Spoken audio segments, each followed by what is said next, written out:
Eh bien bonjour et bienvenue une nouvelle fois sur l'espace dédié au site Mécanique Universelle, le site qui essaie de démontrer que l'humanité évolue vers son ultime perfection. Nous construisons sans le savoir encore, mais on est proche de cette prise de conscience, selon moi, le paradis pour nos futurs descendants.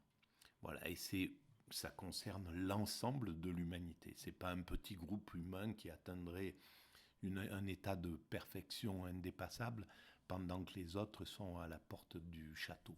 Non, non, c'est l'ensemble humain, le phénomène humain dans sa totalité. Chaque être humain sera à égalité et existera dans un monde de fraternité, de paix absolue, de respect absolu de chaque être humain, de chaque individu. Chaque individu sera un trésor, sera au patrimoine de l'humanité en somme. Et donc voilà vers quoi, selon moi, nous allons. Alors il faudra encore quelques siècles d'évolution, mais c'est notre chemin. Alors, pour étayer cette théorie, je m'appuie sur des vidéos de temps en temps, et là je travaille sur le phénomène Husserl, une émission de France Culture avec philosophie. Euh, et donc, voilà, je la découvre en même temps que je l'écoute. Donc, je lance la vidéo et puis je fais des commentaires, mais en lien avec la théorie. C'est pas, je ne suis pas un universitaire, c'est pas un travail sur Husserl. Je connais pas bien et très peu même son, son travail. C'est beaucoup plus intuitif. C'est une réflexion intuitive qui va avec mon psychisme atypique. Euh, et donc, voilà, c'est la façon dont je travaille. Donc, je lance l'audio et je commente. Allons-y. Et ces vécus sont des vécus qui sont rapport aux choses, et c'est un point que je voudrais souligner, ouais, parce que Husserl utilise ici un terme tout à fait essentiel pour désigner ce rapport. Il parle d'intentionnalité. Nos vécus sont intentionnels, c'est-à-dire qu'ils portent en eux un rapport à l'objet, et c'est précisément... Donc, sur le chapitre précédent, sur la vidéo précédente, j'essaye d'expliquer que on peut atteindre la chose en soi, on peut comprendre la réalité des choses, mais il n'y a qu'une seule position pour moi, selon moi, une seule position psychique, c'est dans l'état d'extase, de nirvana, d'éveil, peu importe comment on appelle cet état transcendant, un état vraiment particulier de l'état de conscience ordinaire. C'est un état de conscience complètement différent. Pour avoir expérimenté de façon accidentelle l'extase, j'ai cru comprendre dans cet état-là, quand j'en suis sorti, parce que sur l'instant on ne peut pas analyser ce qui se passe, j'ai cru comprendre que là j'étais en harmonie avec l'ensemble de la création. Donc j'étais au contact de la chose en soi qui constitue toutes les choses, y compris nous, qui constituent l'être humain, la pierre, l'arbre,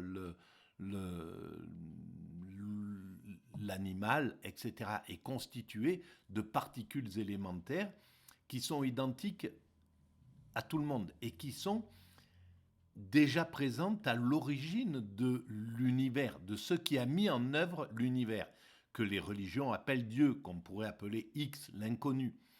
Mais donc et qui constitue l'univers, qui constitue la matière, l'illusion qui finit par être la matière.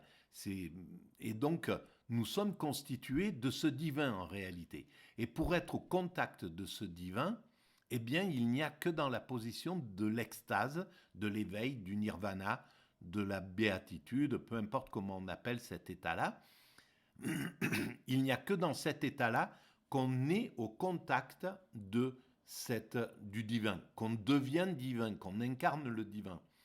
Seulement, on ne peut pas l'analyser parce que dans cet état, c'est un état de contemplation. Ça n'est pas un état d'analyse, de réflexion. On ne peut pas réfléchir dans cet état-là. On ne peut que jubiler, que jouir de l'instant et contempler et être dans un état de sérénité absolue. Il n'y a plus de peur, plus aucune crainte. C'est un état magique en réalité. Et donc, c'est ce que nous construisons sans le savoir. On construit la possibilité pour l'humanité de vivre dans un tel état, l'ensemble, sans difficulté, sans que ça soit si compliqué. Aujourd'hui, il faut soit tomber accidentellement dans cet état, et sinon, pour atteindre cet état, à travers le zen, à travers le bouddhisme, à travers le soufisme, eh bien, c'est tout un travail, c'est un engagement d'une vie. Donc, c'est compliqué par rapport à toutes les tentations qu'il y a dans le monde. On n'ose pas y consacrer son existence. Seuls quelques éclaireurs vont plonger là-dedans. Mais globalement, c'est trop compliqué. Quand on aura finalisé le paradis, ça sera très simple d'accéder à cet état, de vivre cet état d'extase. Et c'est ce qu'on cherche à atteindre. C'est ce que cherche à atteindre intuitivement l'humanité. Pourquoi ? Ça, mystère. Mais on le saura. L'humanité finira par le savoir. Voilà, je continue. L'objet. Et c'est précisément parce que nos vécus sont intentionnels, parce que notre conscience est, de part en part, rapport à un objet. Et donc, notre conscience est toujours consciente. Et donc, l'intention, c'est autre chose que l'extase. Dans l'extase, il n'y a plus l'intention. C'est un autre monde qu'intentionnel. C'est un monde qui accueille, qui est en position de recevoir. Il n'y a plus d'intentionnalité. Voilà. Notre conscience est toujours conscience de quelque chose. Voilà, c'est ça, c'est la formule. Toute conscience, dit Husserl, est conscience de quelque chose. Voilà. Alors, et là, il y a la conscience ordinaire qui est consciente de quelque chose. Je suis conscient de mon environnement, je suis conscient que je parle à des gens, je suis conscient qu'il y a cet ordinateur, etc. Dans l'état d'extase, on n'est pas conscient à ce niveau-là. On est conscient d'être en harmonie avec le monde, mais c'est même pas une conscience. Ça passe pas par la conscience. Le cerveau est vide, on vit les choses. C'est le corps qui incarne les choses. Il n'y a pas de conscience intentionnelle en réalité. Et cette formule définit ce qu'il appelle l'intentionnalité de la conscience, ou plutôt nous donne les moyens de définir la conscience par l'intentionnalité, c'est-à-dire par le rapport à l'objet. Et en vertu de cette conception de la conscience comme rapport à l'objet, décrire des vécus de conscience, ce sera décrire les modalités de nos rapports aux objets, ou décrire ce que sont les objets pour nous, ce qu'est notre rapport au monde, ce qu'est le monde pour nous, etc. Alors, est-ce qu'on peut dire les choses ainsi que... Et donc, Husserl cherche à atteindre la vérité. Il cherche la vérité, comme tous les philosophes cherchent à comprendre la vérité de la chose, la vérité de la matière, la vérité des choses, de l'objet, de notre vie, de notre pensée, etc. Est-ce qu'on peut dire les choses ainsi que pour Husserl, il s'agit de dépasser l'opposition entre d'un côté un sujet qui veut connaître et de l'autre un monde connu, et d'essayer d'envisager la relation entre soi et le monde sous un autre prisme que celui de la connaissance logique? Alors, je serais d'accord avec la première partie de votre... Les choses ne se distinguent pas entre sujet connaissant voilà. Et le monde connu de l'autre. Et d'une certaine manière, on pourrait dire que cette intentionnalité dont nous venons de parler, c'est-à-dire cette propriété pour nos vécus, de se rapporter à des objets, d'être rapport à l'objet, la propriété de la conscience, d'être conscience de, a pour conséquence de faire sauter, en quelque sorte, la question et de dissoudre, littéralement, la question traditionnelle, si je puis dire, de l'accès à des objets. Il n'y a pas, en quelque sorte, moi, d'un côté, ma conscience, et de l'autre, des objets qui seraient là, et dont j'aurais à me demander comment je peux bien y accéder. D'une certaine manière, avoir conscience, c'est entrer en rapport, viser ces objets-là. En fait, je pense que... Husserl dit parfois que, finalement, cette conception de la conscience à partir de la notion d'intentionnalité revient, en fait, à se débarrasser d'une conception de la conscience comme une boîte, dit-il, dans laquelle viendraient, en quelque sorte, tomber les objets. Avoir conscience de quelque chose, ce n'est pas remplir en quelque sorte. Alors ça c'est intéressant, voilà, être une boîte qui accueille. L'objet arrive, mais il n'y a plus tout ce qu'on met derrière l'objet et qui qui est une construction depuis notre enfance, depuis la création de l'humanité, depuis que les hommes parlent, verbalisent et disent ça c'est un arbre, ça c'est une feuille. Les primates naturels n'ont pas besoin et ils peuvent pourtant vivre dans un monde. Si on peut apporter un cahier à un chimpanzé, il va en faire quelque chose. Et il n'a pas besoin de savoir que ça s'appelle un cahier, d'en connaître toute l'historique, de tout ce que nous avons mis derrière cet objet qui s'appelle un cahier. On est pour nous. Mais c'est autre chose en réalité. Et donc, la réalité de cette chose, c'est pas ce que nous avons construit par-dessus. On a besoin d'avoir construit tout ça pour pouvoir construire cet état de perfection dont je parle. Mais c'est que des outils, c'est pas la réalité. La réalité de cette chose-là, c'est autre chose que ça.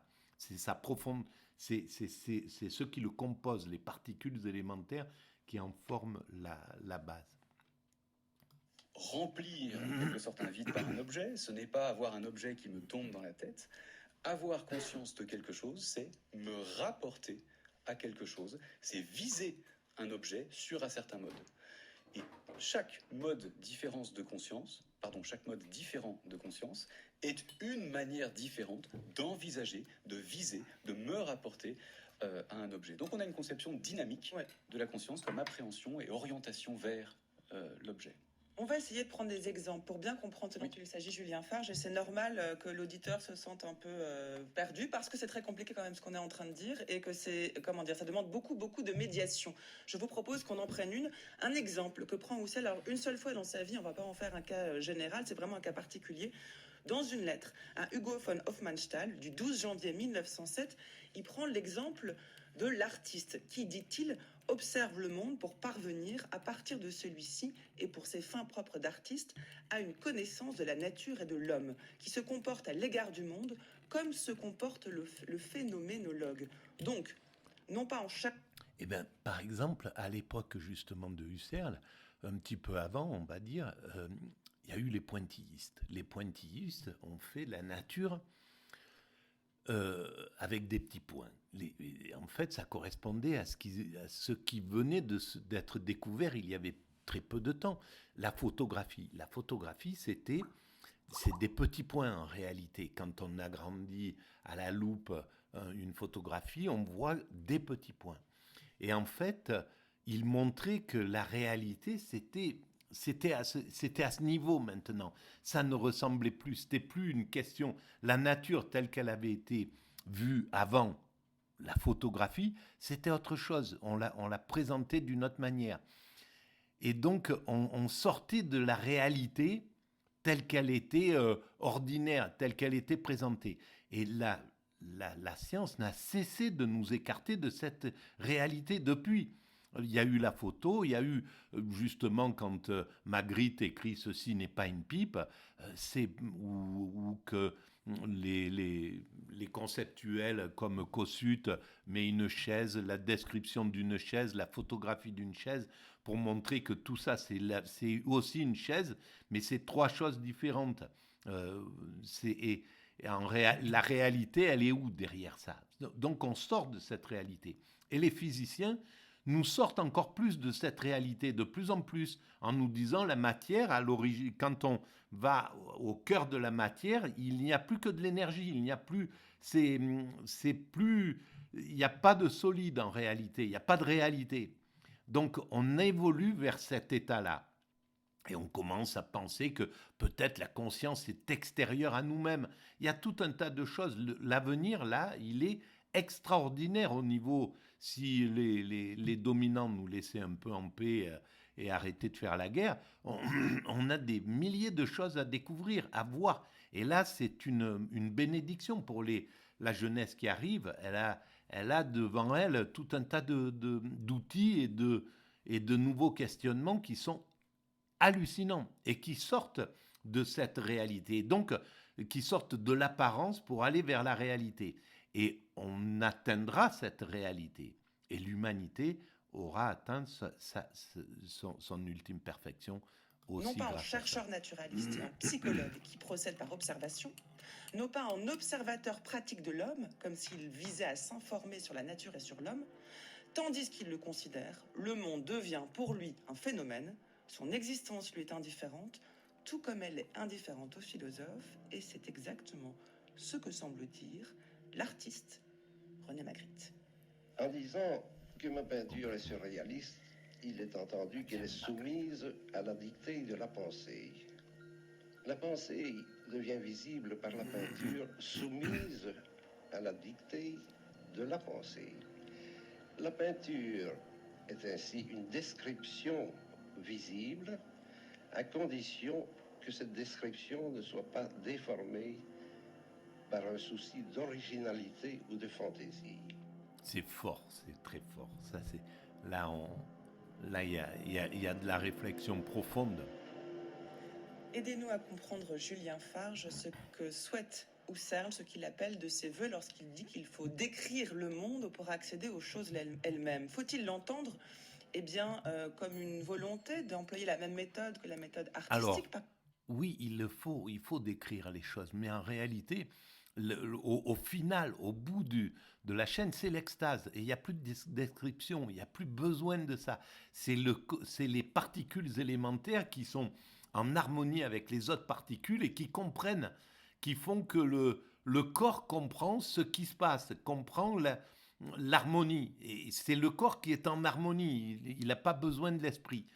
Donc, décrire, c'est le travail préparatoire, le travail préliminaire. Cette description, elle est fondamentale pour évoluer. Comme les objets, comme le fait de faire des voitures, des avions, tout ça, c'est très important pour aller vers la perfection, mais la perfection atteinte, on n'aura plus besoin de ça. On sera à pied, on sera des nomades, on n'aura plus du tout besoin du superflu, ça sera juste de l'amour, de la rencontre, de se prendre dans les bras, aller les uns vers les autres, c'est qu'un état d'amour. Le superflu n'a plus besoin d'exister dans cet état-là, parce que la conscience aura compris que le bonheur est à un autre degré. Mais il va falloir encore du temps pour revenir à cette simplicité. Artistique, par exemple, qui consiste à reproduire devant soi, sur une toile, ce que l'on a devant les yeux, comme une méthode, disons, poétique ou littéraire, qui consiste vraiment à décrire le monde. Et dans ce cas, à quoi sert la philosophie si ça n'est que pure description? Est-ce que le geste philosophique serait redondant avec le geste artistique? C'est vrai que cette lettre à Hofmannsthal est intéressante parce qu'en fait, Husserl saisit l'occasion qui lui est donnée par le fait que son correspondant est un écrivain, pour mettre en perspective la méthode qu'il est en train d'élaborer. On est en 1907, au moment où lui-même se donne les outils qui seront finalement ceux de la phénoménologie parvenue à sa maturité. Donc il écrit cette lettre au moment où il se donne ces outils et il profite de l'occasion qu'elle lui fournit donc pour faire une analogie ou pour proposer une analogie entre l'attitude esthétique et l'attitude philosophique. Conscient d'ailleurs des limites de cette analogie, il ne la développe pas beaucoup, mais disons qu'il la précise sur un point qui est tout à fait essentiel et qui peut être une manière pédagogique de comprendre ce à quoi vous faisiez allusion tout à l'heure, cet article de méthode fondamentale que Husserl nomme la réduction ou l'époquée. Voilà, alors c'est bien sûr que cette analyse est fondamentale. Et la réduction, l'époquée, c'est-à-dire que on enlève toutes les couches d'oignons qu'on a mis sur l'objet. Ceci est un livre, ceci. Et donc, le travail du philosophe ne peut pas se dissocier du travail de l'artiste, de ce qui est créé en ce temps-là, du travail de l'artiste, du physicien, etc. C'est pas pour rien que Bergson et Einstein se connaissaient, échangeaient, etc. Quand j'ai suivi quelques cours à la fac de Nice, de philo, au tout début de la mécanique universelle, une fois que j'avais découvert cette théorie-là, je suis allé suivre parce que j'avais jamais fait de philo, je savais même pas ce que c'était que la philosophie. Et là, j'ai vu quand ils organisaient des séminaires, des sortes de symposiums, je sais pas comment ça s'appelait, ils faisaient venir des scientifiques, et c'était, voilà, il y a ce mélange, il est là, et il se fait depuis la nuit des temps. Il a toujours été là, je pense, depuis, il y avait le chaman, le peintre dans la grotte d'Altamira, voilà, il y avait cette convergence des êtres humains. Depuis que la pensée est là, depuis qu'on a mis en œuvre qu'on est devenu cette humanité, c'est une pure merveille, l'humanité, cette recherche, tout ce qu'on met derrière l'esprit, c'est quelque chose d'incroyable, tout ce qu'on fait. Et donc, il y a tout ce travail-là. Et la réduction dont il commence à parler, eh bien, c'est enlever toutes les couches pour aller vers l'essence de l'objet, vers l'essence de la chose. À mon sens, c'est comme ça que je l'interprète. Et donc, ben oui, ça peut être cette chose-là. Mais quand on est dans un état d'extase et qu'on touche ce cahier, par exemple, la fraîcheur de ce cahier, eh bien, ça va donner une sensation. On n'est plus du tout on ne peut pas lire, on ne peut pas s'intéresser à ce que c'est, qu'est-ce que c'est que ce cahier. Mais l'objet lui-même, il va transmettre quelque chose qui va nous faire jubiler, qui va nous mettre dans un état de joie. Et c'est ça qui communique entre cet objet-là et l'état d'extase dans lequel on est. Voilà. C'est ça, à mon sens, la réduction. Ici, Husserl souligne que l'artiste, dans sa contemplation du monde, en quelque sorte, est désengagé du monde. Il le contemple d'autant mieux qu'il, en quelque sorte, s'en distancie. Il est indifférent, dit-il. Qu'il est indifférent, exactement. C'est-à-dire qu'il s'est rendu, parce que c'est une attitude qui n'est pas naturelle. C'est ça. Et justement, voilà, quand Magritte il pose une pipe au milieu pour la peindre, telle qu'il la peint, il faut qu'il la regarde. Donc il est devant l'objet, mais il est ailleurs que cet objet-là. Il va en faire quelque chose, il va dessiner cette pipe et surtout, son esprit va écrire « Ceci n'est pas une pipe ». Pour dire ceci est la représentation de la pipe. C'est pas une pipe. Et même la pipe en elle-même, ça n'est pas une pipe en réalité. C'est ce que nous avons décrit comme pipe, mais pour un primate naturel qui serait assis à côté de nous, un chimpanzé, ça s'appelle pas une pipe, c'est pas une pipe, mais il va le prendre, il va en faire quelque chose. Il aura un autre rapport avec cet objet, sans avoir besoin que ça s'appelle une pipe, sans savoir ce que c'est, sans savoir, etc., etc. Une attitude qui n'est pas naturelle. Et qui a raison. On avait commencé. Naturellement, nous sommes captivés. L'artiste se rend en quelque sorte indifférent à ce monde pour mieux le contempler. Et Husserl, dans cette lettre, a l'air de dire que plus l'attitude est libérée de cette captivité du monde, plus elle est esthétiquement pure. Alors, la captivité du monde dont il parle, là, c'est justement ce qui décrit l'objet et qui va...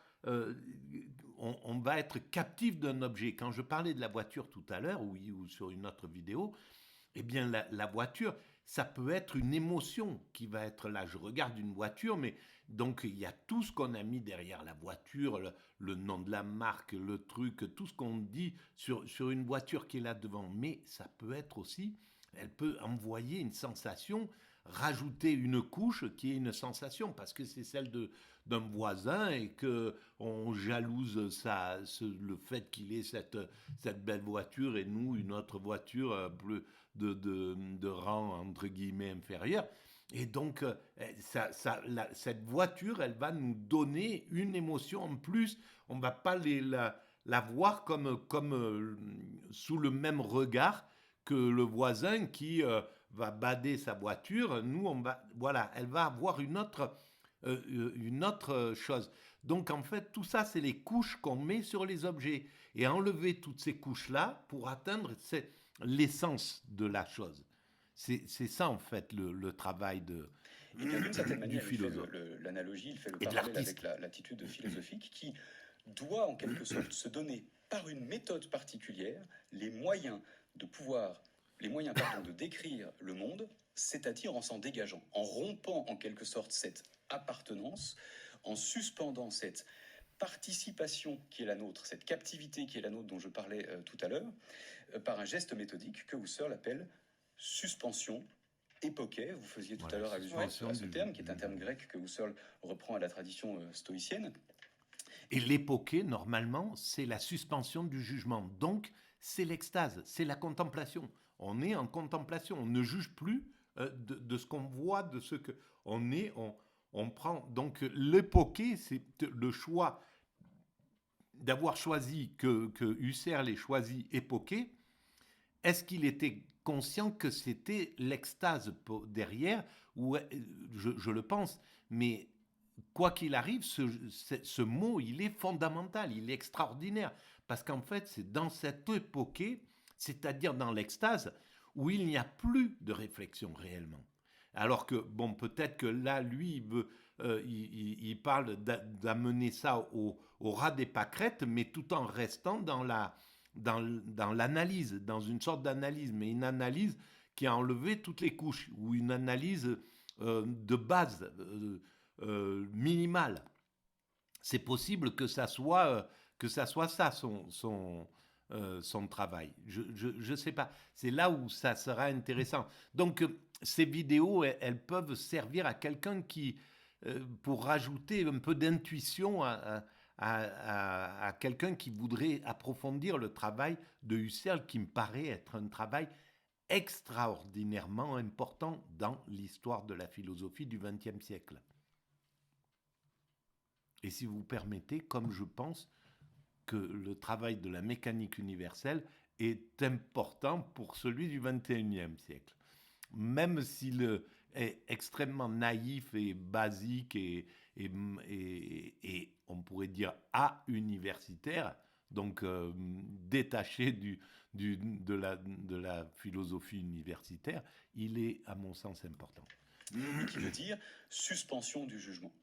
Il s'agit pour lui, en quelque sorte, pour se donner les moyens, en quelque sorte, de rendre compte de ce monde qui est à la fois ce qui est le plus proche de nous. On va arrêter là, sur cette vidéo. Suspension du jugement, on reprendra dans la prochaine vidéo. Voilà.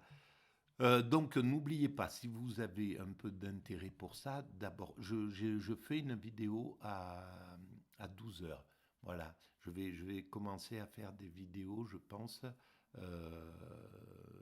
en direct. Donc, si ce que ça intéresse, vous pouvez poser les questions et comme ça, on fait des échanges. Apportez vos idées, etc., etc. D'accord? Tout ça, c'est le bienvenu. Si vous voulez participer, vous pouvez vous m'envoyer un petit message et on trouve quelque chose pour travailler ensemble, sans problème. Si vous voulez faire évoluer un petit peu ce travail, vous pouvez mettre des pouces, donc des avis, vous pouvez vous écrire des commentaires, vous pouvez envoyer le lien, établir le lien avec votre site ou avec votre espace YouTube, le mettre sur votre espace YouTube, etc., etc. Donc, il y a tout ça. Et puis, vous pouvez aller visiter le site mécaniqueuniverselle.net où je démontre ça depuis 1999. Merci de votre écoute. À très bientôt.